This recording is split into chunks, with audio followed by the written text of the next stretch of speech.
primary election is our topic tonight with Dr. Ron Magnich. So, Doc, we're talking about unintended consequences. So, my question, your thoughts on that again? Because it looks like since we elected the AG, now the argument. I mean, there's I think 3 cases in which it's been argued as to who the AG's office represents: the government of Guam, the people of Guam, or the agency that they're representing at the time.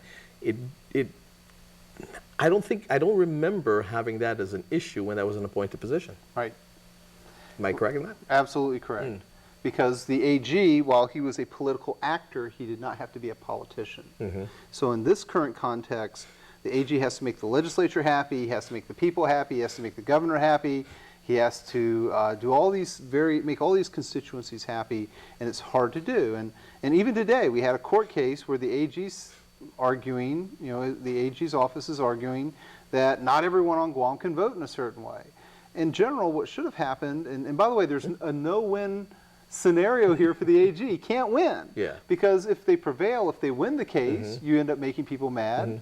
And if you lose the case, now let me ask you this. So that you got into the plebiscite vote here. Now, because, Doc, it's a non-binding vote, really. I mean, really shouldn't be here because it's you and I mean, we're getting together and we're saying, hey, what are we going to decide? It doesn't mean that whatever it is, what we decide, that we have the final say. We have to go to Congress, and they have to approve it. So it's really a non-binding vote. So it's really, we're taking a poll, are we not? They should have named this a poll among Chamorro residents on what their desires are, and not call it a vote. And it wouldn't have been a court case, right? I don't think the Voting Rights Act would have applied to something like that, because it's just simply a formal expression of opinion, which is just as nice as a vote. But by calling it a vote, all of the federal protections, all of the civil rights aspects of voting attach, and that's what this issue is about. And again, knowing it's a non-binding vote. And now we have the AG saying, "Oh, you can't vote." Oh. And that makes nobody happy, ultimately. So. But he's got to argue the case. He's right? got to argue the case. Gubernatorial. Sure. You didn't do a poll on that. Why not? And you again, after Saturday, throw that out. Right. We start anew, right? Start anew. You said it's going to be a pretty close race. Right. So by 1st of October, it's going to be 45-45. During October, the last 10 points will be assigned. Whoever wins those last 10 to 12 points is going to win the election. After this primary election, people are going to realize that Governor Gutierrez actually is going to hold fundraisers. He's going to raise money. He's going to do a lot of things he hasn't done so far. He's kind of coasted to this point.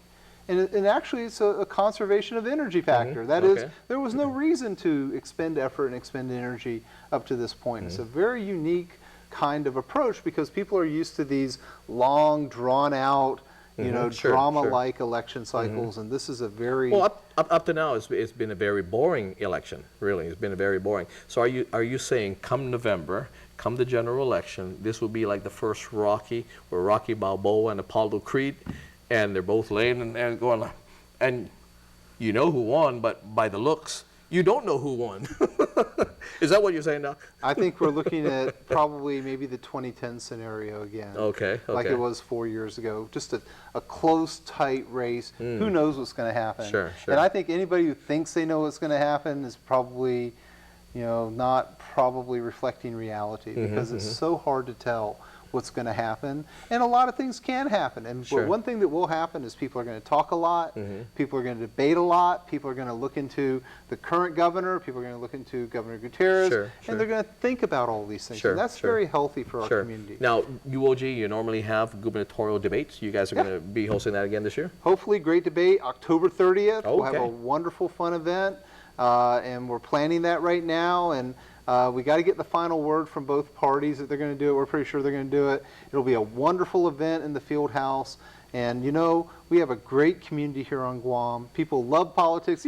People feel politics, right? And that's kind of fun. Favorite pastime here in Guam. It's a passion, absolutely. There we go. We're going to take a quick break, come back, and then we're going to say goodbye to the folks, okay? Be right back.